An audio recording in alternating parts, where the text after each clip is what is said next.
Isang Pinay na 14 na taong gulang ang nagbigay karangalan sa bansa matapos siyang magkampiyon sa Sudoku Challenge sa Singapore. Ang mainit na balita hatid ni Julio Segovia. Parang nasa langit ang pakiramdam ng 14 na taong gulang na si Sarah Jane Tua nang bumalik sa bansa kahapon. Si Sarah ang grand prize winner sa Brand Sudoku Challenge 2008 Asia Pacific Open na ginanap sa Singapore nitong nakaraang linggo. Tinalo niya ang may 50 pang kalahok mula sa 7 bansa sa Asia.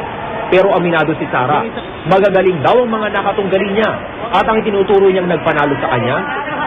Yung speed po, tapos yung practice din po. Bata pa raw ay math subject na ang hilig ni Sarah. Kaya naman sisiw na sisiw raw para sa kanya ang Sudoku Challenge.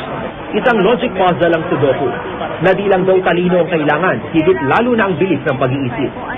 Kaya naman ang ina ng bata, proud na proud sa kanya.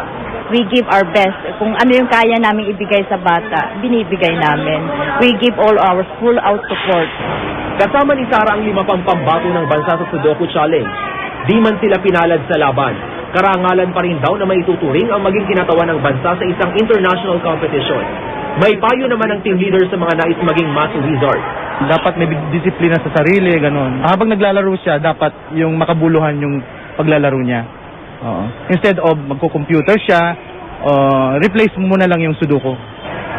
Babalik sa Singapore si Sarah sa Biyernes para naman sa International Mathematics Competition. Julio Segovia, GMA News.